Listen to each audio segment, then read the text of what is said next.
അപ്പോൾ നമ്മളിന്ന് പോയിക്കൊണ്ടിരിക്കുന്ന ഈ ഒരു സമയം ലോകമേറെ ചർച്ച ചെയ്യേണ്ടിയിരുന്ന ഒരു വിഷയം, അല്ലെങ്കിൽ ചർച്ചയാക്കേണ്ടിയിരുന്നൊരു വിഷയം, അതാരും പറയുന്നില്ല, അല്ലെങ്കിൽ അതിനെക്കുറിച്ച് അതിൻ്റെ ആ ഒരു സീരിയസ്നെസ്സിനെ കുറിച്ച് ആർക്കും ഒരു വേവലാതി ഇല്ലാത്ത പോലെയാണ് കാര്യങ്ങൾ മുന്നോട്ട് പോയിക്കൊണ്ടിരിക്കുന്നത്. അപ്പോൾ അതുകൊണ്ട് നമ്മൾ ആ വിഷയം ഒന്ന് എടുത്ത് പറയുകയാണ്. അതിലേക്കാണ് നമുക്കിന്ന് പോകാനുള്ളത്. UK 2 പേര് മരണപ്പെട്ടതുമായി കണക്ട് ചെയ്തിട്ടാണ് ഇതിൻ്റെ ഒരു വാർത്തകൾ പുറത്തേക്ക് വരുന്നത്. അവിടെ യോം കിപ്പൂർ എന്ന് പറയുന്ന ജൂതന്മാരുടെ അവരുടെ ഏറ്റവും ശ്രേഷ്ഠമായ ഒരു ആഘോഷം എന്നൊക്കെ വിളിക്കുന്നത്. ഇപ്പോൾ നമുക്ക് ചെറിയ പെരുന്നാൾ, വലിയ പെരുന്നാൾ എന്ന് ഇസ്ലാമിസ്റ്റുകൾ അല്ലെങ്കിൽ മുസ്ലിങ്ങൾ പറയുന്നത്, അതല്ലെങ്കിൽ ഇപ്പോൾ വിഷു, ഓണം എന്നൊക്കെ പറയുന്ന പോലെ ജൂതന്മാരുടെ ഏറ്റവും പ്രധാനപ്പെട്ട ഒരു ദിവസമാണ് യോം കിപ്പൂർ എന്ന് പറയുന്നത്. യോം കിപ്പൂർ എന്ന് പറയുന്നത് ജൂത ചരിത്രം നമ്മളെടുത്ത് നോക്കുകയാണെന്നുണ്ടെങ്കിൽ പല യുദ്ധങ്ങൾക്കും ഒരു തിരഞ്ഞെടുക്കപ്പെട്ടിട്ടുള്ളൊരു ദിവസമാണ്. കാരണം ആ ദിവസം ജൂതന്മാരായിട്ടുള്ള ആളുകളെ മറ്റെല്ലാ പണിയും മാറ്റിവെച്ച് അവരൊരു ടോട്ടൽ ഷട്ട് ഡൗണിലേക്ക് പോകുന്ന ഒരു അവസ്ഥയാണ്. അത്രമാത്രം തീവ്രമായ ഒരു സ്പിരിച്വാലിറ്റി അല്ലെങ്കിൽ അവരുടെ മതചിന്ത ഉണർന്നു നിൽക്കുന്ന ഒരു സമയമാണ്. ഇപ്പോൾ വിശ്വാസികൾ, മുസ്ലിങ്ങളൊക്കെ എങ്ങനെയാണോ നോമ്പ് പെരുന്നാളൊക്കെ കാണുന്നത്, അല്ലെങ്കിൽ നോമ്പിന് എങ്ങനെയാണോ അവർ നിലകൊള്ളുന്നത് എന്ന് പറഞ്ഞ മാതിരി ജൂതന്മാരുടെ ഏറ്റവും പ്രധാനപ്പെട്ട ഒരു ദിവസമാണ് ഈ പറയുന്ന യോം കിപ്പൂർ എന്ന് പറയുന്നത്. അപ്പോൾ അതേ ദിവസം തന്നെ തിരഞ്ഞെടുത്തുകൊണ്ട് UK മാഞ്ചസ്റ്റർ എന്ന് പറയുന്ന സ്ഥലത്ത് ഒരു ഭീകരാക്രമണം നടന്നു. അതിൻ്റെ മറ്റ് ചില വാർത്തകളൊക്കെ വരുന്നുണ്ട്, അതിൻ്റെ വിശദാംശങ്ങളൊക്കെ വരട്ടെ, അപ്പോൾ നമുക്കത് പറയാം. പക്ഷേ ഇവിടെ ആളുകൾ കൊല്ലപ്പെട്ടു എന്നതിനേക്കാൾ ഉപരി ഈ ദിവസം തിരഞ്ഞെടുത്തു എന്നതും അതോടൊപ്പം തന്നെ ഇത് ചെയ്തത് ആര് എന്നുള്ളതുമാണ് ഇവിടെ നമ്മൾ ഇതിൻ്റെ ഗൗരവം എടുക്കാൻ വേണ്ടി, അല്ലെങ്കിൽ അത് മനസ്സിലാക്കാൻ വേണ്ടിയിട്ട് നമ്മൾ ഇതിനെ കാണുന്നത്. അപ്പോൾ ഇതിൽ അടങ്ങിയിരിക്കുന്ന പ്രധാനപ്പെട്ട വിഷയമെന്ന് പറയുന്നത് ഈ ജൂതവിരുദ്ധത എന്ന് പറയുന്നൊരു സംഗതി. പ്രത്യേകിച്ച് ഒക്ടോബർ 7 ശേഷം, ഒക്ടോബർ 7 ആണ് ഈ പ്രശ്നം തുടങ്ങിയതെന്ന് നമ്മൾ പറയുന്നു എന്നാണ് ഇവരെ പരാതി. ഞാൻ എപ്പോഴും അവരോട് പറയാറുണ്ട്, എന്നാൽ നിങ്ങൾ എന്ന് മുതൽ പറയണം എന്നുള്ളത് പറഞ്ഞാൽ നമുക്ക് അന്ന് മുതലുള്ളത് പറയാം എന്ന് നമ്മൾ അവരോട് പറയാണ്. പക്ഷേ അവരതിന് തയ്യാറാകാറില്ല. ഏത് ദിവസം എടുത്താലും അതിനകത്തൊരു പ്രശ്നം അവർ കണ്ടുപിടിക്കും. അപ്പോൾ പിന്നെ അവർ പറയട്ടെ എന്നുള്ളതാണ് നമുക്ക് മുന്നോട്ട് വെക്കാനുള്ള ആ കൂടിയുള്ളൊരു വഴി. പോട്ടെ. അപ്പോൾ എന്തായാലും ഇവിടെ നമ്മൾ പറയുന്നത് ഈ ഒക്ടോബർ 7 ശേഷം ലോകമാസകലം പടർന്നു പിടിച്ചിരിക്കുന്ന ഒരു സംഗതിയായിട്ട് മാറിയിരിക്കുകയാണ് ഈ പാലസ്തീനിയനിസം എന്ന് പറയുന്ന ഒരു പുതിയൊരു മതം എന്നുള്ള രീതിയിൽ തന്നെ നമുക്ക് വിളിക്കാൻ പറ്റുന്ന ഒരു സാധനം. അതൊരു വളരെ ജീർണിച്ച ഒരു തലച്ചോറിൻ്റെ അവസ്ഥയായിട്ട് അത് മാറിയിരിക്കുകയാണ്. ഈ പലസ്തീനിയനിസം നിങ്ങൾക്ക് ബാധിച്ചു കഴിഞ്ഞാൽ, നിങ്ങൾ മുസ്ലിം ആവണമെന്നൊന്നുമില്ല, അല്ലാതെ തന്നെ ഇത് ബാധിച്ചു കഴിഞ്ഞാൽ നിങ്ങൾ പിന്നെ പറയുന്നതിൽ ഒരു കോഹറൻസ് അത് നഷ്ടപ്പെടുന്നു, നിങ്ങളുടെ യാഥാർത്ഥ്യ ബോധ്യം അവിടെ നഷ്ടപ്പെടുന്നു. അങ്ങനെ പല പല വിഷയങ്ങൾ നിങ്ങൾക്ക് അവിടെ കാണാൻ സാധിക്കും. അവിടെ പിന്നെ നിങ്ങളിൽ മുഴച്ചു നിൽക്കുന്ന ഒരു പ്രധാനപ്പെട്ട കാര്യം എന്ന് പറയുന്നത് ജൂതവിരുദ്ധതയായിട്ട് മാറുന്നു. നിങ്ങൾ അങ്ങനെ ഒരു ജൂതവിരുദ്ധത, ഇപ്പോൾ BDS മൂവ്മെൻറ്റ് എന്നൊക്കെ പറയുന്നത്, അല്ലെങ്കിൽ ആ ഒരു ബോയ്ക്കോട്ട്, ഡൈവെസ്റ്റ്മെൻറ്റ് ആൻഡ് അതുപോലെ അങ്ങനെ കുറച്ച് കാര്യങ്ങളൊക്കെ പറഞ്ഞുകൊണ്ട് ചെയ്യുന്ന കാര്യങ്ങൾ നിങ്ങൾ കണ്ടിട്ടുണ്ടാവും. അതിലൊക്കെ നമ്മൾ കാണുന്നത് എന്താണ്, ജൂതരുമായിട്ട് കണക്റ്റഡ് ആയിട്ടുള്ള എന്തെങ്കിലും ഒരു സംഗതി ഉണ്ടെങ്കിൽ അതിനെല്ലാം ബഹിഷ്കരിക്കുക എന്ന് പറയുന്നൊരു സാധനം. അതൊക്കെ ഇവിടെ മുന്നോട്ട് വരുന്നത് എവിടെ നിന്നാണ്? ഈ പറയുന്ന അതിനോട് എതിർത്ത് നിന്നാൽ തങ്ങൾ വലിയ ഒരു മാനവികവാദിയാണ് എന്ന് ഉപയോഗിക്കാൻ, തെളിയിക്കാനൊക്കെ പറ്റുന്നൊരു സാധനമാണ് ഈ ഒരു പൊസിഷൻ എന്ന രീതിയിലേക്ക് ഇതിനെ വാഴ്ത്തിക്കൊണ്ടുവരുന്നു, അല്ലെങ്കിൽ അതിനെ ആ രീതിയിൽ കാണുന്നു. ഇതാണ് നമ്മൾ കാണുന്നത്.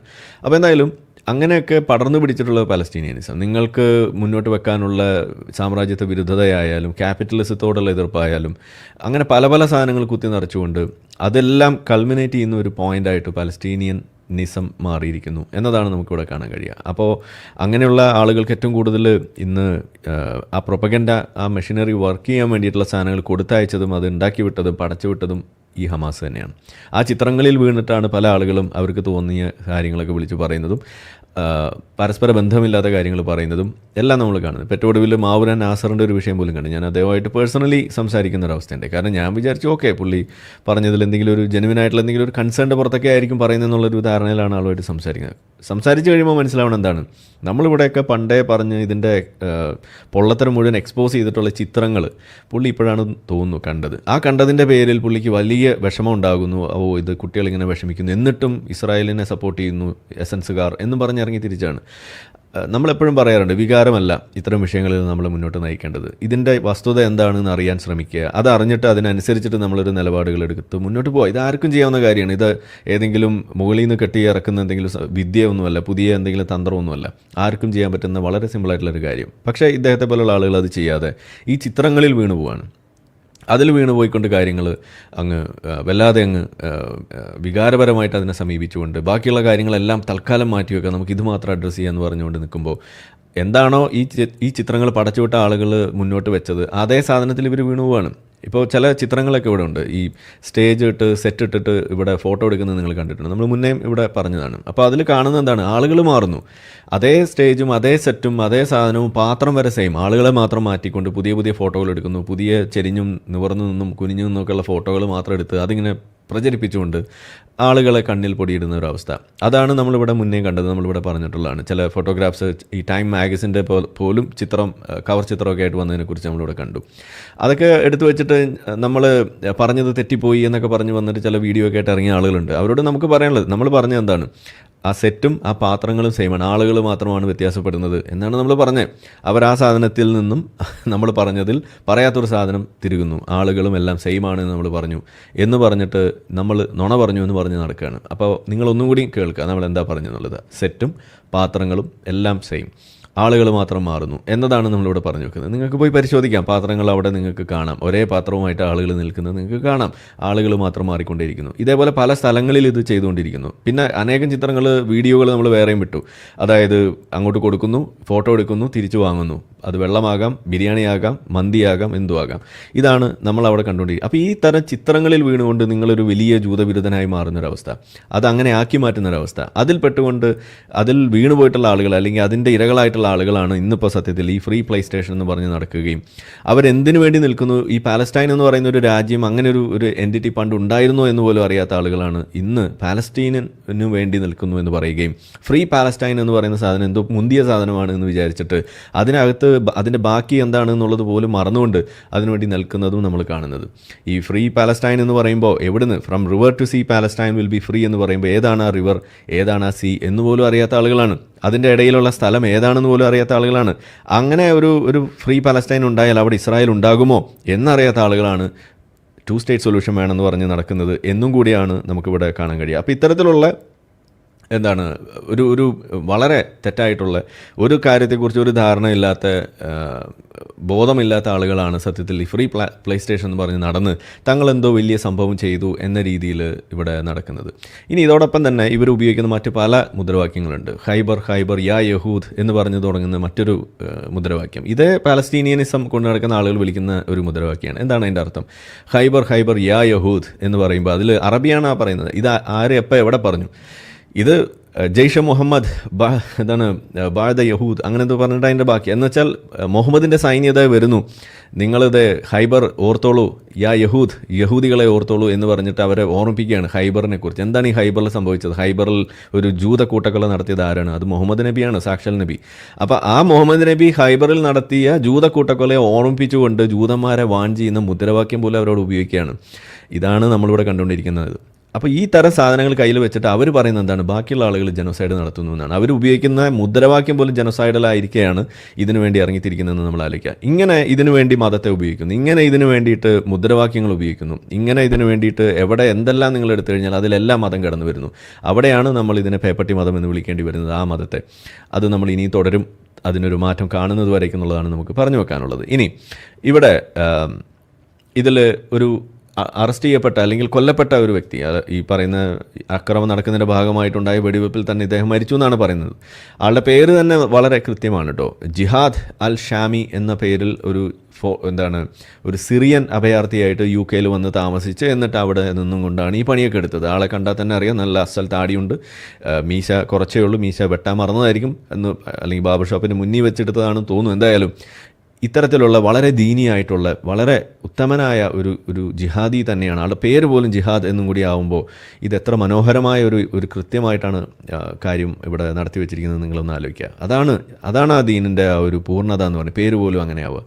ഇതാണ് അവിടെ സംഭവിച്ചിരിക്കുന്നത്. അതിനുവേണ്ടി തെരഞ്ഞെടുത്തത് യോം കിപ്പൂർ ആവുക, ജൂതന്മാരുടെ ഒരു പ്രധാനപ്പെട്ട ദിവസം. അവിടെ സിനഗോഗ് തെരഞ്ഞെടുത്തുകൊണ്ട് അവിടെ കത്തിക്കുത്ത് നടത്തുക, ഇതെല്ലാം അവിടെ ചെയ്യുന്നു. വളരെ ഭംഗിയായ ഇസ്ലാമിക വൽക്കരണത്തിൻ്റെ ആ ഒരു പേപ്പട്ടി മതത്തിൻ്റെ എല്ലാ സ്വഭാവവും നമുക്കവിടെ കാണാൻ സാധിക്കുന്നു. അപ്പോൾ ഇനിയും ഈ ഒരു വിഷയത്തിൽ നമുക്കിപ്പോൾ പറയാനുള്ളത്, ഇതിൻ്റെ ബാക്കി അന്വേഷണവും അറസ്റ്റും കാര്യങ്ങളൊക്കെ വേറെ പോട്ടെ, നമ്മളെ വിഷയം ഇതിനകത്തുള്ള 2-3 കാര്യങ്ങൾ ഉണ്ട്. അതാണ് നമുക്ക് പറയാനുള്ളത്. അതിലൊന്ന് ഈ ജൂതവിരുദ്ധത എന്ന് പറയുന്നത്. നമ്മളിത് തുടങ്ങിയ സമയത്ത് തന്നെ ഈ ഒക്ടോബർ 7 ഈ വിഷയം തുടങ്ങിയ അന്ന് മുതൽ നമ്മൾ ഫേസ്ബുക്കിൽ എഴുതുന്നതും അല്ലെങ്കിൽ നമ്മൾ വീഡിയോ ചെയ്യുന്നതെല്ലാം നിങ്ങൾ കണ്ടു. എനിക്ക് തോന്നുന്നു 10-50 വീഡിയോകൾ നമ്മൾ ചെയ്തിട്ടുണ്ട് ഈ ഒരു വിഷയത്തിൽ. അതിലെല്ലാം നമ്മൾ പറയുന്ന കാര്യമാണ് ഈ ഒരു ഒക്ടോബർ 7 ശേഷം ലോകം കാണുന്നത് വർദ്ധിച്ച ഇസ്ലാമോഫോബിയ എന്ന് നമ്മൾ പറയുന്ന പോലെ മറ്റൊരു സാധനമാണ് നമ്മളുടെ ജൂതവിരുദ്ധത. ഈ ജൂതവിരുദ്ധത വളരെ വലിയ തോതിൽ വർദ്ധിക്കുന്നു. അത് വർദ്ധിച്ചു കഴിഞ്ഞാൽ ഉണ്ടാകുന്ന പ്രശ്നം എന്ന് പറയുന്നത് എന്താണ്? മുസ്ലിങ്ങളോടുള്ള എതിർപ്പും മുസ്ലിങ്ങൾക്കെതിരെ ഉണ്ടാകുന്ന ബയസുകളും ഇവിടെ വർദ്ധിക്കുകയാണ് ചെയ്യുക. കാരണം എന്താണ്? ഈ ജൂതവിരുദ്ധതയുടെ പിറകിൽ പിന്നീട് സംഭവിക്കാൻ പോകുന്നത് എന്താണ്? ജൂതന്മാർ അറ്റാക്ക് ചെയ്യുന്ന അവസ്ഥയാണ്. അതിന് വളം വെക്കുന്നത് ആരാണ്? ഇതേ ഇസ്ലാമിക് ഗ്രൂപ്പുകൾ തന്നെയായിരിക്കും. ഈ മുസ്ലിം ബ്രദർഹുഡും ഹമാസും ഒക്കെ നേതൃത്വം കൊടുക്കുന്ന ആ സംഘടനകൾ. അങ്ങനെ പോയി കഴിയുമ്പോൾ അത് പിന്നീട് എത്തിച്ചേരുന്ന എവിടെയായിരിക്കും? അത് ഈ വയലൻസിൻ്റെ പിന്നിലെല്ലാം നിൽക്കുന്നത് ഇത്തരം ഒരു ആശയക്കാരാണ്, അതിൻ്റെ പിന്നിൽ ഇന്ന ഒരു മതമാണ് എന്ന് വന്നു കഴിയുന്ന ഒരു അവസ്ഥ വന്നാൽ സ്വാഭാവികമായിട്ടും മുസ്ലിങ്ങൾക്കെതിരെയുള്ള ബയസ് അവിടെ വർദ്ധിക്കുകയാണ് ചെയ്യാം. ഇതാണ് ഇവിടെ നടക്കുന്നത്. ഇപ്പോൾ ഈ പറയുന്ന ഇതിനെതിരെയുള്ള പ്രക്ഷോഭങ്ങൾ നടക്കുന്ന സ്ഥലത്തെല്ലാം തന്നെ ഏറ്റവും കൂടുതൽ കാണുന്ന ഒരു സാധനമാണ് ഹിറ്റ്ലറിൻ്റെ ആ പറഞ്ഞ സ്വാസ്തിക എന്ന് പറയുന്ന സാധനം. അതവിടെ കാണുകയാണ്. അത് ഉയർത്തി വെച്ചുകൊണ്ട് ഹിറ്റ്ലറെ ഓർമ്മിപ്പിക്കുന്ന ഒരു കാഴ്ചയാണ് കാണുന്നത്. അപ്പോൾ നിങ്ങൾ വിചാരിക്കും ഇത് റാൻഡമായിട്ട് എന്തെങ്കിലും സംഭവിക്കുന്നതാണെന്ന്. അല്ല, അതെന്താണെന്ന് ഞാൻ പറഞ്ഞുതരാം. ഇവിടെ നമ്മളിത് മറ്റു ആളുകൾ മൊബൈലിൽ ഈ പറയുന്ന ചിത്രം എടുത്ത് പൊക്കി കാണിച്ചുകൊണ്ട് ഹിറ്റ്ലറിനെ ഓർമ്മിപ്പിക്കുകയാണ് ചെയ്യുന്നത്. ഇത് ഹിറ്റ്ലർ എങ്ങനെയാണ് ഇവിടെ കടന്നു വരുന്നത് എന്നുള്ളതാണ് നമ്മൾ ആലോചിക്കുന്നത്. അപ്പം നിങ്ങൾ വിചാരിക്കും ഇത് ഏതെങ്കിലും യൂണിവേഴ്സിറ്റിയിൽ ഏതെങ്കിലും കൊച്ചു ചെറുക്കൻ എന്തെങ്കിലും ചെയ്തതിന് നമ്മളെന്ത് ചെയ്യണം എന്നായിരിക്കും നിങ്ങൾ വിചാരിക്കണമെന്നുണ്ടെങ്കിൽ നമ്മുടെ സ്വന്തം നാട്ടിൽ ഇത് നടക്കുന്നുണ്ടല്ലോ.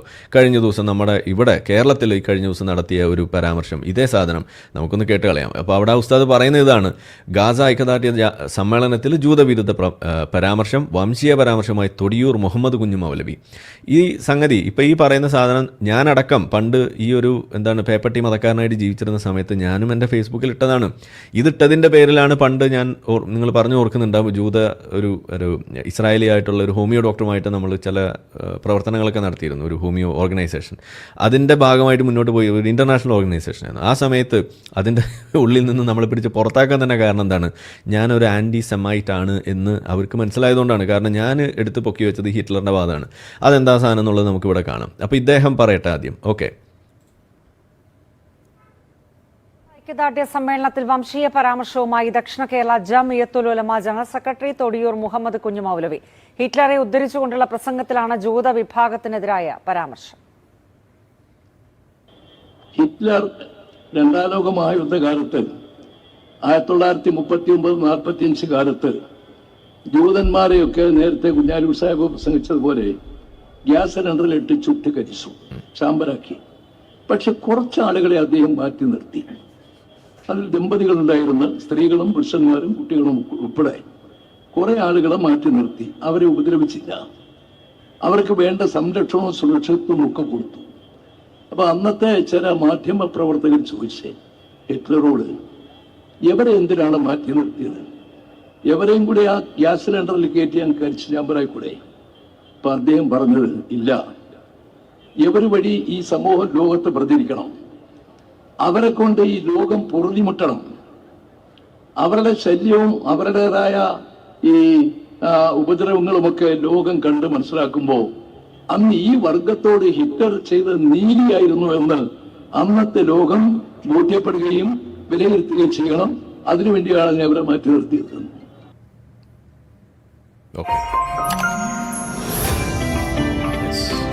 ഈ വാർത്ത റിപ്പോർട്ട് ചെയ്തത് നമ്മുടെ ഏഷ്യാനെറ്റാണ്. വളരെ നന്ദി. ഒന്ന് ആലോചിച്ച് നോക്കുക, ഇവിടെ ആ വർഗം, ആ വിഭാഗം, ജൂതർ എന്നൊക്കെയാണ് പറയുന്നത്. നിങ്ങൾ ആ സ്ഥാനത്ത് മുസ്ലിം, ആ വർഗം, ആ വിഭാഗം എന്നൊക്കെ ഒന്ന് പറഞ്ഞു നോക്കി. ഇവിടെ നിലവിളിയായിരിക്കും. റോഡിൽ നടുവും കുത്തി നിന്ന് ചന്തിയും പൊക്കിയിട്ടുള്ള നിലവിളിയായിരിക്കും. മുസ്ലിം വിരുദ്ധത അല്ലെങ്കിൽ ഇസ്ലാമോഫോബിയ എന്നും പറഞ്ഞിട്ട്. എന്തുകൊണ്ടാണ് ഈ ഉസ്താദിന് ഇവിടെ ഇതിങ്ങനെ പറയാൻ കഴിയണമെന്ന് പറഞ്ഞാൽ ഒറ്റ കാരണമുള്ളൂ: ഇന്ത്യയിൽ ജൂതന്മാരില്ലാത്തതുകൊണ്ടാണ്. ഇന്ത്യയിൽ ജൂതന്മാരുണ്ടായിരുന്നു എന്നുണ്ടെങ്കിൽ ഇവരിത് പറയാൻ അറയ്ക്കും. കാരണം എന്താണ്? അത് പറഞ്ഞ പണി കിട്ടും എന്നുള്ളത് തന്നെയാണ്. ഇന്ത്യയിലെ നിയമം പോലും ഇത് തടയുന്നില്ല എന്നുള്ളിടത്താണ് ഇതിൻ്റെ പ്രത്യേകത. അപ്പോൾ ഇത് ഒരു വാർത്തയായിട്ട് പോലും ഇതിനെതിരെ ആരെങ്കിലും തിരിയോ, ഇതിനെന്തെങ്കിലും ഒരു നടപടി എടുക്കാൻ ഇവിടെ ആരെങ്കിലും വരുന്നുണ്ടോ? അപ്പോൾ ഈ തരത്തിൽ ജൂതവിരുദ്ധത പറഞ്ഞു വെച്ചുകൊണ്ട് മുന്നോട്ട് പോകുന്ന ആളുകളാണ്. തങ്ങൾ ചെയ്യുന്ന അതും ഇതുപോലെ ഇപ്പം നിങ്ങൾ ഇസ്രായേൽ ചെയ്തു, ജൂതന്മാർ ചെയ്തു എന്ന് പറയുന്ന സംഗതി ഇത് ഹിറ്റ്ലർ അങ്ങനെ പറഞ്ഞിട്ടുണ്ടോ എന്ന് പോലും ഉറപ്പില്ല. ഇല്ലാത്ത സാധനമാണ് ഹിറ്റ്ലർ പറഞ്ഞു എന്ന് പറഞ്ഞുകൊണ്ട് ആളുടെ തലയിലിട്ടിട്ട് ഇത് ചെയ്യുന്നത്.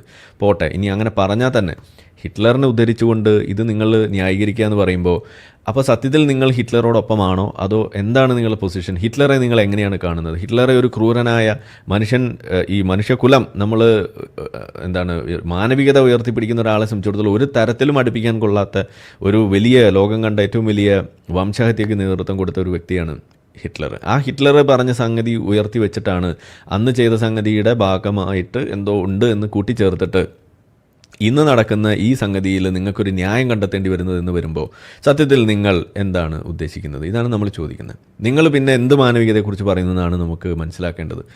ഇവിടെ വലിയ ഒരു പരാജയമാണ് സംഭവിച്ചുകൊണ്ടിരിക്കുന്നത്. ഇത് തന്നെയാണ് മുസ്ലിങ്ങളെയും ഇതേപോലെ സ്വന്തം നാട്ടിൽ പോലും വിശ്വസിക്കാൻ കൊള്ളാത്തവരായിട്ട് മാറ്റുന്നതിൻ്റെ പ്രധാന കാരണം. ഞാൻ ചോദിക്കുകയാണ്, ഇന്ന് ലോകത്ത് ഏതെങ്കിലും ഒരു ഗ്രൂപ്പ് ആളുകൾ ഹിറ്റ്ലറെ കൂട്ടുപിടിച്ചുകൊണ്ട് ഒരു ന്യായം കണ്ടെത്തുന്ന ഒരു വിഭാഗം, ഏതെങ്കിലും ഒരു കൂട്ടം, ഏതെങ്കിലും ഒരു മനുഷ്യനുണ്ടെന്നുണ്ടെങ്കിൽ അയാളൊരു മുസ്ലിം ആയിരിക്കും. അല്ലാതെ ഒരാൾ ഈ പണിക്ക് നിൽക്കില്ല. അല്ലെങ്കിൽ പിന്നെ വോക്കായിരിക്കണം. അപ്പോൾ വോക്ക് നാസികളും ഇതേപോലെയുള്ള കാക്കാമാരും അല്ലാതെ വേറെ ഒരാൾ പോലും ഇന്ന് ലോകത്ത് ഇതുപോലൊരു ആളെ കൂട്ടുപിടിച്ചുകൊണ്ട് ഈ പണിക്ക് നിൽക്കില്ല. ഇതാണ് ഞാൻ പറയുക. അപ്പോൾ സത്യത്തിൽ ഇവിടെ ആർക്കാണ് പ്രശ്നം എന്നുള്ളത് നിങ്ങളൊന്ന് ആലോചിക്കുക. നിങ്ങളുടെ കാഴ്ചപ്പാടിൽ പ്രശ്നം എവിടെയാണ് വരുന്നതെന്നുള്ളത് നിങ്ങൾ ആലോചിച്ച് നോക്കുക. ഇനി ഇത് ഇന്നൊന്നിലെ തുടങ്ങിയതല്ല എന്നും കൂടിയാണ് ഞാൻ ഈ പറഞ്ഞു വെക്കുന്നത്. ഇവിടെ ഉസ്താദ് ഇപ്പോൾ ഇത് മിനിയാന്ന് പറഞ്ഞു, ശരി, ഇത് ഉസ്താദായിട്ട് തുടങ്ങി വെച്ചതാണോ? ഇവിടെ നിങ്ങൾക്ക് മറ്റൊരു ഉസ്താദിനെ കാണാം. ഈ ഉസ്താദിൻ്റെ പേരാണ് ജെറൂസലം ഗ്രാൻഡ് മുഫ്തി. ഇദ്ദേഹത്തിൻ്റെ പേര് തന്നെ അമീൻ ഹുസൈനി എന്നാണ് ആളുടെ പേര്. അപ്പോൾ ഇദ്ദേഹം 1941 ഈ പറയുന്ന ഹിറ്റ്ലറെ നേരിട്ട് പോയി കണ്ടിട്ട് ചില കാര്യങ്ങൾ സംസാരിക്കുകയാണ്. ആ സംസാരിച്ചത് എന്താണ്? വളരെ വേണ്ടപ്പെട്ട ചില കാര്യങ്ങളാണ് സംസാരിച്ചത്. ഞങ്ങളുടെ നാട്ടിലും കുറച്ച് ജൂതന്മാർ അരച്ച് കയറി വരുന്നുണ്ട്, അവരെ കൊന്നു തള്ളാൻ നിങ്ങളെ ഒരു സഹായം എനിക്ക് വേണം. കാരണം 1880-കൾക്ക് ശേഷമാണ് ഈ ആലിയ എന്ന് പറയുന്ന പേരിൽ വിളിക്കപ്പെടുന്ന ജൂത, അതായത് ഈ പീഡനം നേരിടുക, അതുപോലെ ഈ ക്രിസ്ത്യൻ യൂറോപ്യൻ ആൻറ്റിസെമിറ്റിസത്തിൻ്റെ ഭാഗമായിട്ട് അവിടെ നിന്ന് ഓടി രക്ഷപ്പെട്ടു വരുന്ന ആളുകൾ അവർ ജീവനം കൊണ്ട് ഓടി ചെന്ന് കയറുന്നത് ഈ പറയുന്ന സ്ഥലത്താണ്. അത് വെറുതെ വന്ന് കയറിയല്ല, അവിടെ ഉണ്ടായിരുന്ന ഈ കച്ചവടത്തിന് വെച്ചിരിക്കുന്ന സ്ഥലം വാങ്ങിച്ചുകൊണ്ട് അത് അവിടെ ഓൾറെഡി അവിടെ ഉണ്ടായിരുന്ന ജൂതന്മാരുടെ സഹായത്തോടു കൂടി അല്ലാതെയൊക്കെ അവിടെയുള്ള ആളുകൾ കയ്യിൽ നിന്ന് കാശ് കൊടുത്ത് വാങ്ങിച്ചിട്ടാണ് ഈ പറയുന്ന സ്ഥലത്തേക്ക് അവർ താമസം മാറിയത്. ഇത് കാശ് കൊടുത്ത് വാങ്ങിച്ചു എന്നുള്ളത് ഞാൻ പറയുന്നതല്ല, അറബികൾ പോലും സമ്മതിക്കുന്ന കാര്യമാണ്. പക്ഷേ അവർ ആ സമ്മതം അവർക്ക് എടുത്തു പറയാൻ പറ്റാത്തതുകൊണ്ട് അവരെന്ത് പറയും? അത് ബ്രിട്ടീഷുകാർ നിർബന്ധിച്ച് അവരെ കൊണ്ട് വാങ്ങിപ്പിച്ചു എന്നാണ് പറയാറ്. ഇതാണ് നമ്മൾ കാണാറുള്ളത്. അങ്ങനെ ഇരിക്കുന്ന സംഗതിയാണ് ഇതിൻ്റെ ശേഷം 1941 ആയപ്പോഴേക്കും 1941 ആയപ്പോഴേക്കും അവരില്ലായ്മ ചെയ്യാനുള്ള വഴി തേടി നടക്കുന്നൊരവസ്ഥ ഉണ്ടാവുകയും അതിനു വേണ്ടിയിട്ട് ഹിറ്റ്ലറെ പോയി കണ്ടിട്ട് ഈ പറയുന്ന ഈ പാലസ്റ്റീൻ എന്ന് പറയുന്ന അന്നത്തെ ആ റീജിയൻ, അല്ലെങ്കിൽ പാലസ്റ്റൈൻ ബ്രാക്കറ്റിൽ ലാൻഡ് ഓഫ് ഇസ്രായേൽ എന്ന് വിളിക്കപ്പെടുന്ന ആ സ്ഥലത്ത് അവിടുത്തെ മരുഭൂമി പ്രദേശങ്ങൾ എടുത്തുകൊണ്ട് അവിടെ കോൺസെൻട്രേഷൻ ക്യാമ്പ് പണിയുക. ഏതുപോലെ ഹിറ്റ്ലർ അവിടെ നമ്മളുടെ യൂറോപ്പിൽ അവിടെ ജർമ്മനിയിൽ പണിതിട്ടുള്ള സാധനം, പോളണ്ടിൽ പണിതിട്ടുള്ള സാധനം, ഓഷ്വിറ്റ്സ് പോലെയുള്ള സ്ഥലങ്ങൾ അത് പണിതുകൊണ്ട് നമുക്ക് ഇവിടെയും കുറച്ച് ജൂതന്മാരെ കൊന്നു തള്ളാൻ അതിൻ്റെ പ്ലാനൊന്ന് എനിക്ക് പറഞ്ഞു തരണം, അത് പണിയാൻ എന്നെ ഒന്ന് സഹായിക്കണം എന്ന് പറഞ്ഞുകൊണ്ട് ചെല്ലുന്നതാരാണ്? ഈ ഗ്രാൻഡ് മുഫ്തിയാണ് ചെല്ലുന്നത്. ഇദ്ദേഹം ആരാണ്? ഒരു ഉസ്താദാണ്. അപ്പോൾ ഉസ്താദുമാർ പണ്ടും ഇന്നും എന്നും ഇതുപോലെ ഈ ഹിറ്റ്ലറെ വരെ കൂട്ടുപിടിച്ചുകൊണ്ട് ചെയ്യുന്ന ഈ പണി ഇതിവിടെ ഇരിക്കെ നിങ്ങൾ പറയും, എങ്ങനെയാണ് എനിക്ക് ഇന്ന് ഒരു വ്യക്തി, ഇത് മനസ്സിലാക്കുന്ന ഒരു വ്യക്തി എന്നുള്ള നിലയ്ക്ക് ഇന്നും ഈ പറയുന്ന സാധനം ചൂണ്ടിക്കാണിച്ചുകൊണ്ട് അവിടെ നടക്കുന്ന നരനായട്ടനെ ന്യായീകരിക്കാൻ വേണ്ടിയിട്ട് കഷ്ടപ്പെടുന്ന ആളുകളുടെ ഇടയിൽ അവരോടൊപ്പം ചേർന്ന് നിൽക്കാൻ എനിക്ക് എങ്ങനെ സാധിക്കും? എനിക്ക് സാധിക്കില്ല എന്ന് മാത്രമല്ല, ഇതാണ് ഇതിൻ്റെ ചരിത്രം എന്ന് അറിയുന്ന സ്ഥിതിക്ക് കിട വ്യത്യാസമില്ലാതെ തൽക്കാലം എനിക്ക് പറയാൻ കഴിയുന്നത് ഈ വിഷയത്തിൽ ഇസ്രായേലിനോടൊപ്പം നിൽക്കുക എന്നുള്ളത് മാത്രമേ എനിക്ക് പറയാൻ കഴിയുള്ളൂ. ഇവിടെ ഈ വിഷയത്തിൽ ഒരു പൊടി പോലും ന്യായം ഈ പറയുന്ന ഗാസ വശത്ത് നമുക്ക് കാണാൻ സാധിക്കുന്നില്ല എന്നുള്ളതാണ്. നിങ്ങൾ ഉയർത്തി വെക്കുന്ന ഓരോ വാദവും നിങ്ങളുടെ സ്വന്തം മൂട്ടിൽ വെക്കുന്ന വെടിയായിട്ട് മാറുകയാണ് എന്ന് തന്നെയാണ് എനിക്ക് പറയാനുള്ളത്. ഇപ്പോൾ ഇവിടെ ഉസ്താദ് ഇവിടെ ഉദ്ധരിച്ചതെന്തിനു വേണ്ടിയിട്ടാണ്? ജൂതന്മാരെന്തോ കുഴപ്പം ചെയ്യുന്നു എന്ന് വരുത്തി തീർക്കാൻ വേണ്ടിയിട്ട് അത് അങ്ങനെ എക്സ്പ്ലെയിൻ ചെയ്ത് കാണിക്കാൻ, പണ്ടേ അങ്ങനെയാണെന്ന് സ്ഥാപിക്കാൻ വേണ്ടിയിട്ട് ചെയ്തൊരു പണിയാണ്. സത്യത്തിൽ അത് എവിടെ കൊണ്ടത്? ഉസ്താദിൻ്റെ മൂട്ടിലല്ലേ കൊണ്ടത്? അത് ഈ പറയുന്ന വിശ്വാസികളുടെ മൂട്ടിൽ തന്നെയല്ലേ കൊള്ളുന്നത്? അത് ഈ പറയുന്ന ഗാസയെ സപ്പോർട്ട് ചെയ്യാൻ വേണ്ടി ഏതെങ്കിലും ജെനുവിൻ ആയിട്ടുള്ളൊരു വ്യക്തി വരുന്നുണ്ടെങ്കിൽ അയാളുടെ മൂട്ടിലും അല്ലേ ഈ ഉസ്താദ് ഇപ്പോൾ തൽക്കാലം വെടിവെച്ചിരിക്കുന്നത്? ഇതാണ് ഇവിടെ പ്രശ്നം. നിങ്ങൾക്ക് ഗാസയെ സപ്പോർട്ട് ചെയ്യണോ? ഇവിടെ എന്തെല്ലാം വഴികളുണ്ട്, ഞാനും സപ്പോർട്ട് ചെയ്യുന്നുണ്ട് ചില ആംഗിളുകളിൽ. എവിടെയാണത്? അതായത് ഒരു ഭരണം ലഭിച്ചിട്ട് ഇപ്പോഴും അത് വേണ്ട പോലെ കൊണ്ടു നടക്കാൻ സാധിക്കാതെ, അവിടെ ജനങ്ങൾക്ക് വേണ്ട സംഗതികൾ അവിടെ ഒരുക്കി തീർക്കാതെ, ഒരു ഫ്യൂച്ചറിസ്റ്റിക് പ്ലാൻ ഇല്ലാതെ അവിടുത്തെ സ്വന്തം ജനതയെ കുരുതി കൊടുക്കുന്ന അവസ്ഥയിലേക്ക് കൊണ്ടെത്തിച്ചതാരാണ്? അത് ഹമാസല്ലേ. 2005 മുതൽ അവിടെ ഭരിച്ചുകൊണ്ടിരുന്നത് ഈ പറയുന്ന പാലസ്തീനിയൻ ആയിട്ടുള്ള ആളുകൾ തന്നെയല്ലേ. ആദ്യം ഫത്താ പാർട്ടി ഭരിക്കുന്നു, പാലസ്തീൻ അതോറിറ്റി ഭരിക്കുന്നു, അത് കഴിഞ്ഞിട്ട് വീണ്ടും ഭരണത്തിലേക്ക് വന്നത് 2006 മുതൽ ഹമാസ് തന്നെയല്ലേ. ഈ 2023 ഒക്ടോബർ വരെയൊക്കെ അവിടെ ഭരിച്ചുകൊണ്ടിരുന്നത് ഈ ഹമാസ് തന്നെയല്ലേ. അത്രയും നാൾ അവർക്ക് ചെയ്യാൻ കഴിയാത്ത കാര്യങ്ങൾ ഇന്ന് അതിൻ്റെ പഴി മുഴുവൻ ഇസ്രായേലിൻ്റെ തലയിലേക്ക് ഇട്ടിട്ട് ഓടുക, അവരവിടെ ഇരുന്നുകൊണ്ട് ചെയ്തത് മുഴുവൻ ടെറർ നെറ്റ്വർക്ക് പണിയുക, അണ്ടർഗ്രൗണ്ട് ടണൽ പണിയുക എന്ന് വരുമ്പോൾ ഇത് ശരിയായില്ല, ഇത് തെറ്റായി പോയി എന്ന് അതിനകത്ത് തന്നെയുള്ള ആളുകൾ പറയുമ്പോഴും നമ്മളിവിടെ ഇരുന്നിട്ട് അവർക്ക് വേണ്ടി സപ്പോർട്ട് ചെയ്യുമ്പോൾ സത്യത്തിൽ നിങ്ങൾ ഈ ഗാസക്കാരെ കുഴി ചാടിക്കല്ലേ ചെയ്യുന്നത്. അവിടെയാണ് നമ്മൾ ഗാസൻ ജനതയോടൊപ്പം നിന്നുകൊണ്ട് അവർക്ക് കാര്യങ്ങൾ പറഞ്ഞു കൊടുക്കണമെന്ന് പറയുന്നത്. അവിടെയാണ് ഈ തരത്തിൽ മനുഷ്യ കവചങ്ങളാക്കി അവർ ഉപയോഗിച്ചുകൊണ്ട് അവരുടെ ജീവൻ പോലും തൃണവൽക്കരിച്ചുകൊണ്ട് അവരെ കൊലയ്ക്ക് കൊടുക്കുന്ന ഈ ഹമാസിനെ തള്ളി പറഞ്ഞുകൊണ്ട് ഗാസൻ ജനതയോടൊപ്പം നിൽക്കണമെന്ന് നമ്മൾ പറയുന്നത്. അതിന് നിങ്ങൾക്ക് സാധിക്കുന്നില്ല. എന്നാൽ നിങ്ങൾ ചെയ്യുന്നത് മുഴുവൻ ഈ ഹിറ്റ്ലറെ കൂട്ടുപിടിച്ചുകൊണ്ട് ഈ ഒരു സംഗതിയിൽ ഒരു ന്യായം കണ്ടെത്താൻ വേണ്ടി നോക്കുമ്പോൾ ഏതെങ്കിലും വിധേന ഗാസയോടൊപ്പം നിൽക്കണം എന്നൊരാൾ വിചാരിക്കുന്നത് അയാളെ മൈലുകൾക്കപ്പുറത്തേക്ക് നിങ്ങൾ ഓടിച്ചു വിടുന്ന പണിയാണ് ചെയ്യുന്നത്. ഇതാണ് ഇവിടെ സംഭവിച്ചിരിക്കുന്നത്. അപ്പോൾ ഈ പറയുന്ന പുള്ളി മുതൽ തുടങ്ങി ഇങ്ങോട്ടേക്ക് നോക്കുകയാണെന്നുണ്ടെങ്കിൽ ഇന്നിവിടെ നമ്മുടെ മുന്നിൽ ജീവിക്കുന്ന ഉസ്താദുമാരടക്കം, അത് മലയാളി ആയിക്കോട്ടെ മലയാളി അല്ലാത്തവരായിക്കോട്ടെ, കോളേജ് ക്യാമ്പസുകളിൽ നടത്തിയ പ്രക്ഷോഭകാരികളായിക്കോട്ടെ, എല്ലാവരും ചെയ്യുന്നത് ഒരേ പണിയാണ്. വംശഹത്യ എതിർക്കുന്നു എന്ന് പറഞ്ഞുകൊണ്ട് നിങ്ങൾ സത്യത്തിൽ താലോലിച്ചുകൊണ്ട് നടക്കുന്നത് വംശഹത്യ തന്നെയാണ്. മുഹമ്മദ് നബി പോലും ചെയ്ത വംശഹത്യ അത് തന്നെയാണ് നിങ്ങൾ പറഞ്ഞുകൊണ്ടിരിക്കുന്നത്. അതിൻ്റെ അടിസ്ഥാനത്തിലുള്ള മുദ്രാവാക്യങ്ങൾ പോലുമാണ് നിങ്ങളവിടെ വാഴ്ത്തി പാടിക്കൊണ്ടിരിക്കുന്നത് എന്നും കൂടി നിങ്ങളൊന്ന് ഓർക്കുക. അതാണ് എനിക്കതിൽ പറയാനുള്ളത്. ഞാൻ ആ മുദ്രാവാക്യം ഒന്ന് എടുത്തേക്കാം. ഖൈബർ ഖൈബർ യാ യഹൂദ് ജയ്ഷ് മുഹമ്മദ് സൗഫ യഹൂദ്, ഇതാണ് അതിൽ പറഞ്ഞു വെക്കുന്നത്. അതായത് Arabic language rallying slogan referencing the battle of Khaybar of 628 CE, Muhammad നബി നയിച്ച ആ ഖൈബർ യുദ്ധം. ഇതാണ് അവിടെ വിളിച്ചു കൂവുന്നത്. ഇത് നിങ്ങൾ കേട്ടിട്ടില്ലെങ്കിൽ ഒന്ന് കേൾക്കുന്നത് നല്ലതാണ്. അത് ഇവിടെ നിങ്ങൾക്ക് കേൾക്കാൻ സാധിക്കുന്നതാണ്.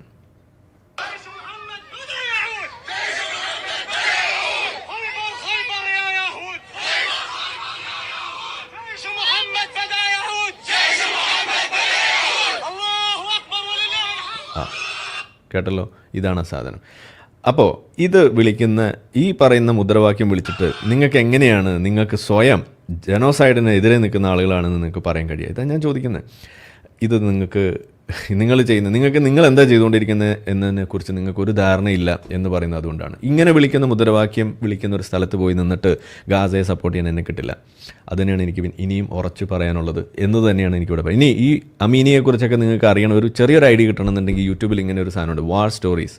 അതിൽ നിങ്ങൾ ഈ ഹുസൈനി എന്നൊന്ന് സെർച്ച് ചെയ്ത് കഴിഞ്ഞാൽ അതിൻ്റെ സംഗതികൾ നിങ്ങൾക്ക് അവിടെ കിട്ടും. പോയി കാണുക, എന്തൊക്കെ പോക്കരിതരങ്ങളാണ് ഇദ്ദേഹം ചെയ്തതെന്നുള്ളത് അവിടെ നിങ്ങൾക്ക് കാണാം. ഇനി ഈ പറയുന്ന സംഗതി, ഈ ജൂതവിരുദ്ധത എന്ന് പറയുന്നത് പൊട്ടിമുളച്ച സാധനമല്ല. ഹുസൈനിയിലൂടെ വന്നു, ഇന്നത്തെ ഉസ്താദുമാർ കൊണ്ട് നടക്കുന്നു, കോളേജ് ക്യാമ്പസുകളിൽ നടക്കുന്നു, ഹമാസും കൊണ്ട് നടക്കുന്നത് അത് തന്നെയാണ്. ഹമാസിൻ്റെ ചാർട്ടർ അത് നിങ്ങൾ എടുക്കുക, അതിനകത്ത് പ്രിയാമ്പിളിൽ ആർട്ടിക്കിൾ 7 ഒക്കെ എഴുതി വെച്ചിരിക്കുന്നത് എന്താണെന്നുള്ളത് അവരുടെ ആ സാധനം തന്നെ പോയി വായിച്ചാൽ നിങ്ങൾക്ക് കിട്ടും. മിഷൻ ഓഫ് ഹമാസ്, അവരുടെ ആ സാധനം നിങ്ങളെടുത്ത് അതിൽ എഴുതി വെച്ച് Israel will exist and will continue to exist until Islam will obliterate it just as it obliterated others before it. ഇതാണ് അവരുടെ പ്രിയാമ്പിൾ എഴുതി വെച്ചിരിക്കുന്നത്. ഇത് മതമല്ലേ? ഇവിടെ ഇസ്ലാം എന്ന് പറഞ്ഞ് ഉപയോഗിച്ചത് ഞാനാണോ? അല്ല, ഹമാസ് തന്നെയാണ് ഉപയോഗിച്ചിരിക്കുന്നത്. ഇത് തന്നെയല്ലേ അവരവിടെ എക്സിക്യൂട്ട് ചെയ്തുകൊണ്ടിരിക്കുന്നത്? ഇപ്പോൾ കഴിഞ്ഞ ദിവസം നമ്മൾ ഇവിടെ പ്ലേ ചെയ്ത ആ ഇൻ്റർവ്യൂവിൽ ഹമാദ് എന്ന് പറയുന്ന ഈ ഹമാസിൻ്റെ ഒരു മരിക്കാതെ പോയ രക്ഷപ്പെട്ട ദോഹയിൽ രക്ഷപ്പെട്ട ആ ചങ്ങാതി, പുള്ളി എന്താ പറഞ്ഞത്? ഇത് നമ്മൾ അവസാനിപ്പിക്കാൻ ഉദ്ദേശിക്കുന്നില്ല, അവിടെ ഒക്യുപ്പേഷൻ അവസാനിപ്പിക്കണം എന്നാണ് പറയുന്നത്. എന്ന് വെച്ചാൽ river to sea Palestine will be free എന്നാണ് പറയുന്നത്. എന്ന് വെച്ചാൽ അവിടെ ഇസ്രായേൽ ഇല്ല, അവിടെ 2 സ്റ്റേറ്റ് സൊല്യൂഷൻ ഇല്ല. 2 സ്റ്റേറ്റ് സൊല്യൂഷൻ ഒഴിച്ചുള്ളൊരു സൊല്യൂഷൻ മാത്രമേ ഉള്ളൂ. അതെന്താണ്? ഇസ്രായേലിനെ കൊന്നു തീർക്കുക, ഇല്ലായ്മ ചെയ്യുക, അന്നൈലേറ്റ് ചെയ്യുക. അതിൽ അവിടെ ജീവിക്കുന്ന മുസ്ലിങ്ങൾ പെടുമെന്ന് വരുന്നിടത്താണ് ഈ പറയുന്ന സാധനം നിങ്ങൾ ആലോചിക്കേണ്ടത്. മുസ്ലിങ്ങൾ മാത്രമല്ല, 20% മുസ്ലിങ്ങളുണ്ടെന്ന് പറയുമ്പോൾ അവിടെ ഡ്രൂസ് വിഭാഗത്തിൽപ്പെട്ട ആളുകൾ, ബതുക്കളായിട്ടുള്ള ആളുകളുണ്ട്, അവിടെ ക്രിസ്ത്യാനികളായിട്ടുള്ള ആളുകളുണ്ട്. ഇതെല്ലാം അവിടെ ഭാഗമായിട്ട് ജീവിക്കുന്ന ആളുകളാണ്. ഇവരെല്ലാം കൊന്നു തള്ളുന്നതാണ് ഈ പറയുന്നത്. Israel will exist and continue to will exist until Islam will obliterate it എന്നാണ് പറയുന്നത്. അപ്പോൾ ഇസ്ലാമിന് എവിടെ നിന്നാണ് ഈ സാധനം കിട്ടുന്നത്? അത് അതിൻ്റെ താഴെ എഴുതിയിട്ട് നിങ്ങൾ വായിക്കാം. ദ ജഡ്ജ്മെൻറ്റ്, അതായത് day of judgement will not come about until Muslims fight Jews and kill them. അതായത് ലോകം അവസാനിക്കില്ല മുസ്ലിങ്ങൾ ജൂതന്മാരുമായിട്ട് യുദ്ധം ചെയ്ത് എല്ലാ ജൂതന്മാരും കൊന്നു തീർക്കുന്നവരായിരിക്കും. Then the Jews will hide behind rocks and trees. അന്നേരം ജൂതന്മാർ കല്ലിൻ്റെയും മരത്തിൻ്റെയും പിന്നിലൊക്കെ പോയി ഒളിക്കും. And the rocks and trees will cry out.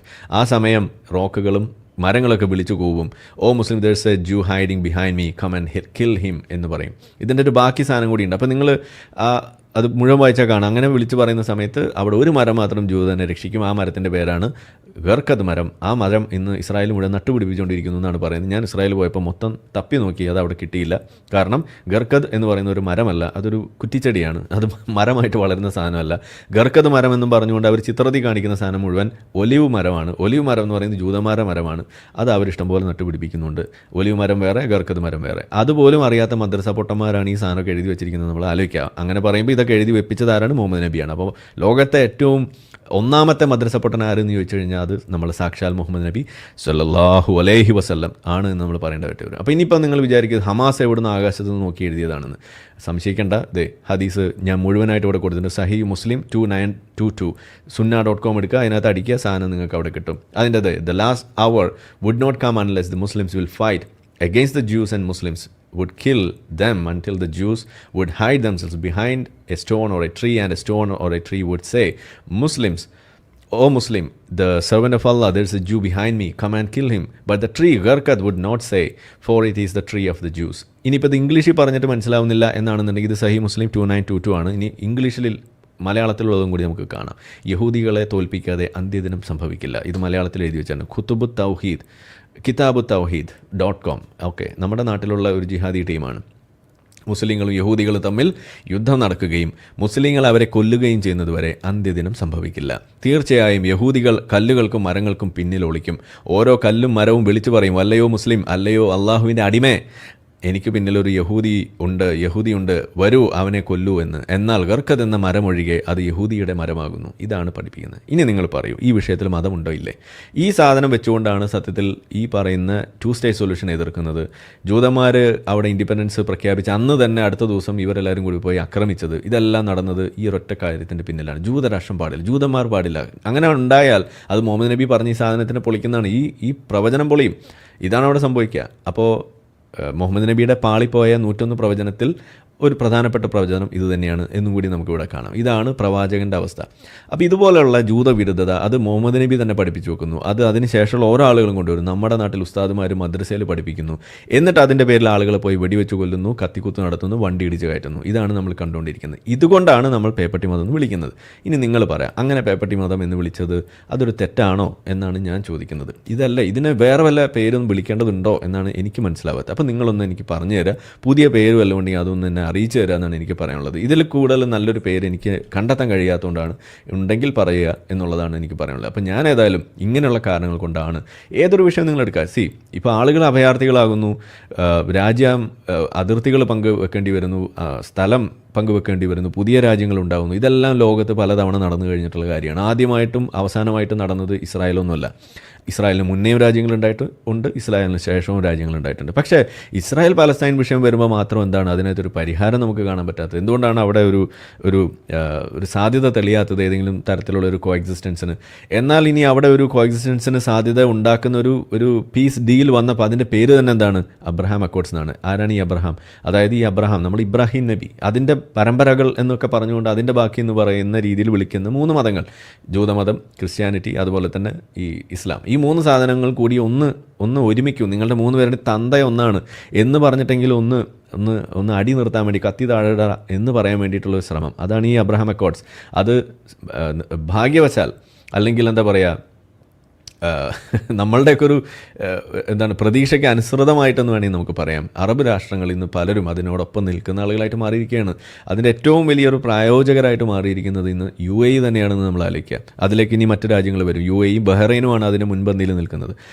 അത് ഒരു വലിയ കാര്യമാണ്. മൊറോക്കോ വന്നിട്ടുണ്ട്. അങ്ങനെ പല രാജ്യങ്ങളും വന്നു. ഇസ്രായേലിനോടൊപ്പം ആദ്യം തന്നെ ബന്ധം സ്ഥാപിച്ച രാജ്യമാണ് ഈജിപ്തും ജോർദനും. അങ്ങനെ ഓരോ രാജ്യങ്ങളായിട്ട് വരുന്നു. ഇപ്പോൾ ഏറ്റവും ഒടുവിൽ ഇനി നമ്മൾ കേൾക്കാൻ പോകുന്നത് ഇന്തോനേഷ്യ വരുന്നു. അതുപോലെ ഈവൻ പാകിസ്ഥാൻ വരെ വരാനുള്ള സാധ്യതയാണ് നമ്മൾ കാണുന്നത്. അപ്പോൾ ആ രീതിയിൽ ഇതിന് പരിഹാരം കണ്ടെത്തുന്നിടത്ത് പോലും ഒരു കോമൺ ഗ്രൗണ്ട് എവിടെയാണ് കണ്ടെത്താൻ കഴിയുന്നത്? മതത്തിലാണ്. അതുകൊണ്ടാണ് പറയുന്നത് ഇതിനകത്ത് മതമാണ് ഒരു പ്രധാന കാരണം എന്ന് നമ്മൾ പറയേണ്ടി വരുന്നത്. എന്തായാലും ഇന്നത്തെ ഒരു പ്രധാന ലക്ഷ്യം ഈ വിഷയത്തിൽ നമ്മൾ പറഞ്ഞു വെക്കുന്നത് ആൻറ്റിസെമിറ്റിസം, ജൂതവിരുദ്ധത എന്ന് പറയുന്ന സാധനം, അത് വെറുതെ നിങ്ങൾ നോക്കി നിന്ന് പ്രോത്സാഹിപ്പിക്കരുത് എന്നുള്ളതാണ്. അതിനെതിരെ നിങ്ങൾ ശബ്ദിക്കണം എന്നുള്ളത് തന്നെയാണ്. അതിന് പറ്റുന്ന അവസരങ്ങൾ നിങ്ങൾ എതിർത്ത് പറഞ്ഞ് സംസാരിച്ച് തന്നെ തുടങ്ങണം. അത് ഇസ്ലാമിൻ്റെ ഭാഗമായിട്ടുണ്ടെങ്കിൽ അങ്ങനെ നിങ്ങൾ പറയണം. ഈ വോക്ക് നാസികളുടെ ഭാഗമായിട്ട് അവർ പറഞ്ഞു വെക്കുന്നുണ്ടെങ്കിൽ അത് നിങ്ങൾ പറയണം.